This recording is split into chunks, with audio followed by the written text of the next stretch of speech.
De façon générale, si on s'intéresse au conflit israélo-palestinien, c'est pas juste pour avoir une opinion sur le sujet, il y a deux raisons principales. La première, c'est qu'on voit les conséquences dégueulasses que produit la guerre, qu'on constate le piège qui s'abat sur les deux populations et qu'on empathie face aux nôtres qui vivent cette violence-là. Et la deuxième raison, c'est parce qu'on veut comprendre qui organise ces guerres-là pour savoir contre qui et comment agir ensemble à l'avenir pour éviter que ces horreurs ne se répètent. On doit comprendre d'où viennent les guerres parce que nous avons un intérêt commun à lutter contre les forces qui mènent à ces guerres-là. Et c'est ça qu'il faut avoir en tête quand on réfléchit au conflit en Palestine et qu'on fait face aux différentes propagandes militaires qui pullulent un petit peu partout. Donc, dans cette vidéo, on va énumérer des faits et des raisonnements qui nous semblent intéressants et qui vont vous permettre à vous d'un peu mieux comprendre ce qui se passe là-bas. Alors, reprenons depuis le début. Qu'est-ce qui est en train de se passer en Palestine ? Samedi dernier, des membres du Hamas, le groupe armé palestinien soutenu par l'État iranien, ont passé la frontière de Gaza lors d'une opération militaire historique. Attaque contre bases militaires, occupation de postes de frontière au nord, présence dans les villes israéliennes et prise d'otages de cadres de l'armée israélienne. Mais évidemment, il n'y a pas que ça. Il y a aussi la capture et le meurtre de centaines de civils israéliens, que ce soit à travers les 5000 roquettes envoyées ou encore par des membres du Hamas qui sont sur des parapentes et qui tirent au fusil directement dans la foule. En réaction, l'État israélien a appelé à l'unité du pays et surtout, il a riposté. Les frappes se sont multipliées sur toute la bande de Gaza. Hôpitaux, mosquées, marchés, médias internationaux, journalistes, 500 frappes en une seule nuit dans ce petit territoire de 365 km². Le gouvernement déclare la guerre et met en place un renforcement du blocus. Les 2 millions de Palestiniens perdent alors leur approvisionnement en gaz, en électricité, en eau et en nourriture, car comme le dit si bien le ministre de la guerre israélien, מצור מוחלט על העיר עזה. אין חשמל, אין מזון, אין מים, אין דלק. הכל סגור. אנחנו נלחמים בחיות אדם ואנחנו נוהגים בהתאם.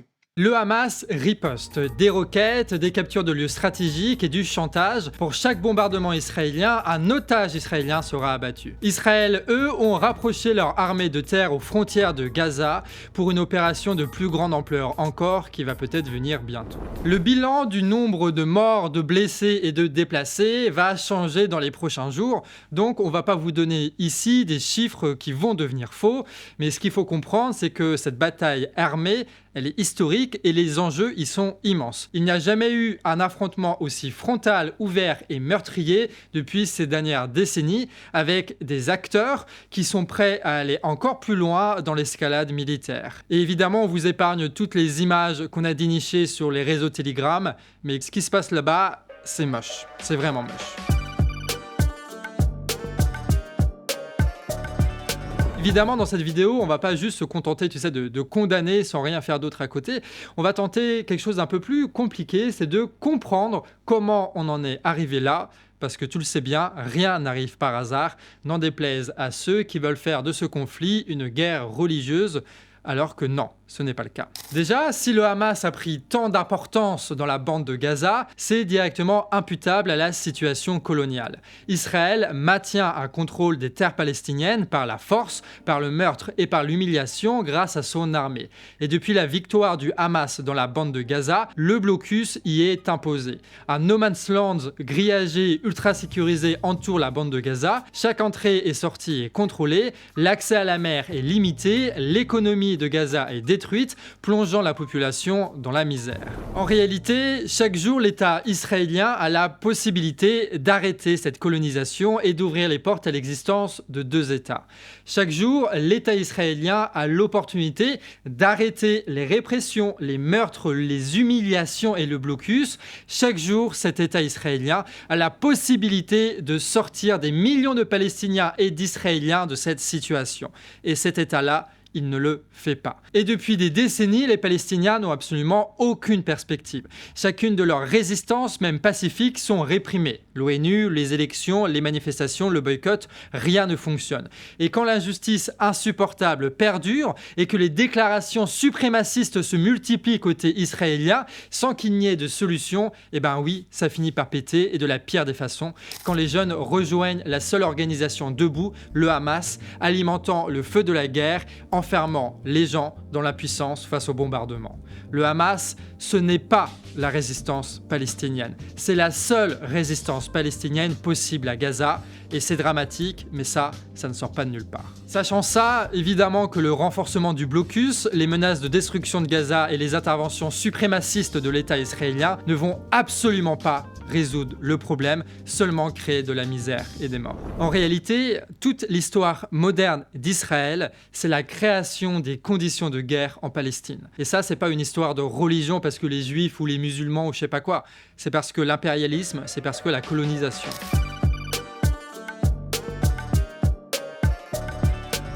Quant au Hamas, il faut aussi savoir que eux non plus ne tombent pas du ciel. Ils ont été soutenus par le Mossad afin d'éviter l'organisation d'un mouvement populaire plus révolutionnaire. C'est grâce au Mossad qu'ils sont arrivés au pouvoir, le Hamas. Il y a des enquêtes qui le montrent, qui sont disponibles en description, mais il y a aussi les fuites issues de la diplomatie états-unienne publiées par Wikileaks. L'État israélien, suprémaciste, a besoin d'un ennemi armé, violent et religieux tel que le Hamas pour prospérer, pour se légitimer. Et on se retrouve alors avec deux acteurs qui veulent la guerre et donc qui la font sur le dos des peuples. Et c'est ça le tragique de la situation. Cette intervention du Hamas n'arrive pas non plus à n'importe quel moment. Le Premier ministre israélien tente en ce moment de faire passer une loi sur la justice afin de démanteler la Cour suprême qui limite un petit peu les actions de colonisation d'Israël. Ce qui donnerait au Premier ministre, s'il valide la loi, les quasi pleins pouvoirs. Sauf qu'en réaction, le peuple israélien s'organise depuis plus d'un an, il y a des manifestations qui sont monstres et des occupations de places publiques qui se font pour lutter contre le pouvoir. Et ces contestations se maintiennent malgré la propagande et la répression. Une crise politique majeure contre un pouvoir autoritaire que la guerre vient de résoudre. Suite au traumatisme des attaques du Hamas, les appels à l'unité se multiplient partout dans la sphère politique israélienne, il n'y a pas de manifestation et les rares militants sont arrêtés. La propagande de guerre va empêcher aussi toute analyse de la situation d'apparaître et couvrir quoi qu'il arrive les horreurs que commettent l'État israélien par ses crimes de guerre répétés ou par sa complicité historique dans les crimes du Hamas.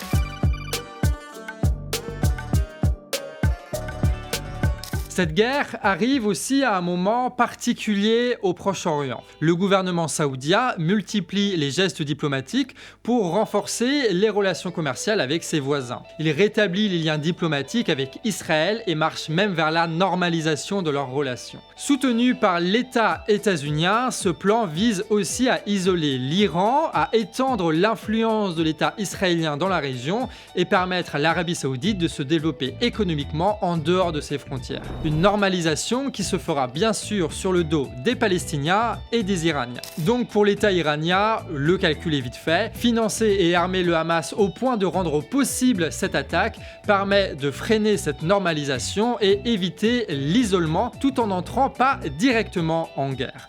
D'autant que l'État iranien fait face à une contestation inédite sous fond d'inflation et donc le soutien au Hamas permet de relancer un nationalisme anti-israélien dans leur pays et donc de se relégitimiser auprès de la population. Et ça, cette analyse, elle est aussi relayée par le chef du Hamas qui parle des mouvements diplomatiques de l'Arabie saoudite comme une des causes de leur action. C'est donc aux dirigeants de l'Arabie saoudite de faire un choix entre d'un côté la normalisation avec Israël ou de l'autre côté le soutien à la Palestine, sachant que l'unité arabe est l'un de leurs fondements idéologiques. Dur de savoir aujourd'hui qu'est-ce qui va se passer, mais ce qui est sûr, c'est que l'Arabie saoudite a voulu jouer aux États pirates en jouant sur les deux tableaux à la fois, et c'est encore une fois la guerre qui va imposer un choix. Quant à l'État israélien, lui, il profite des horreurs du Hamas pour renforcer son autoritarisme et détruire ce qu'il reste de la bande de Gaza avec le soutien quasi unanime de ses alliés occidentaux qui ferment les yeux sur les massacres, ce qui aurait été impossible avant ça. Quant aux États-Unis, sans qui Israël ne tiendrait pas, ils ont annoncé quelques jours avant le conflit le renforcement de leur présence en Méditerranée. Ils ont demandé au groupe aéronaval du porte-avions USS Gerald Ford, le plus grand navire de guerre du monde, de faire route vers la Méditerranée orientale. Du matériel lourd a déjà été envoyé en Israël, ainsi qu'un soutien financier énorme. Un autre conflit pour les États-Unis qui va leur permettre d'influencer leurs alliances, leurs armes, leurs blocs dans une région de plus en plus investie par la Chine, comme en Iran ou en Arabie Saoudite.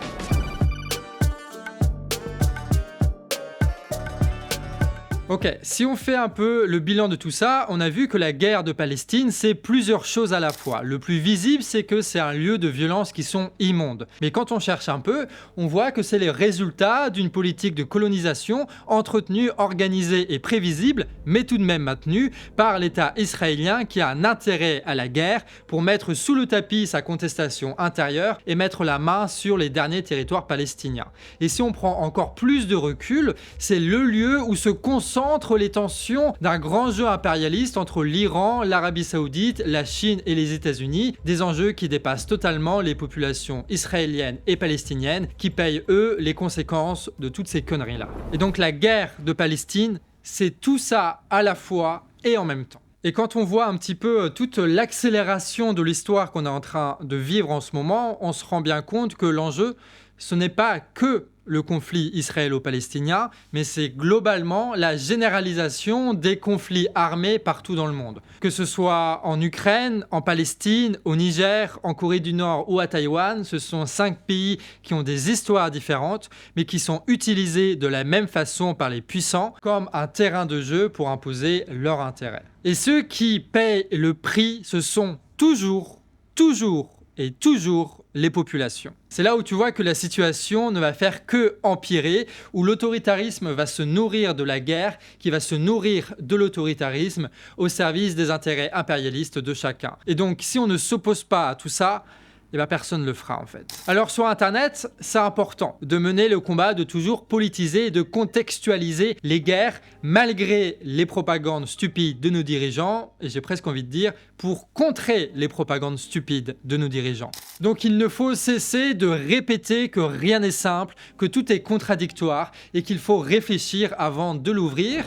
Mais est-ce qu'on ne pourrait pas faire juste un tout petit peu plus que ça? En Europe, on a un exemple assez mineur mais qui est quand même intéressant. L'Union européenne s'est empressée de sanctionner la Palestine suite à l'attaque du Hamas avec la suspension des aides internationales. Sauf que l'État espagnol a contesté et les aides ont été maintenues. C'est donc l'action d'un État qui a évité l'aggravement de la situation pour le peuple palestinien. De la même façon, si on veut agir concrètement et peser sur les rapports internationaux qui créent les conditions de la guerre partout pour éviter que ces guerres arrivent, eh ben, il faut conquérir et réorganiser l'État français pour pouvoir appuyer, non pas juste avec nos convictions, mais avec tout l'appareil diplomatique et économique de la France, partout où c'est possible, pour éviter ces guerres, ces crimes et ces horreurs. Faisons donc en sorte de passer de l'indignation à une révolution. C'est la meilleure chose qu'on peut faire et pour nous-mêmes et pour les autres peuples partout dans le monde. Sur ce, c'était le Canard Réfractaire. Toutes nos sources sont en description si tu veux aller voir. Et si tu veux soutenir notre travail en toute indépendance, nous avons un Tipeee qui a été mis en place. Et on a aussi une chaîne YouTube qui s'appelle Actu Réfractaire qui fait de l'information au quotidien. Et donc si tu veux suivre l'évolution de ce conflit au jour le jour, eh ben on t'invite à t'abonner. Le lien est aussi en description. Sur ce, amis réfractaires, des bisous.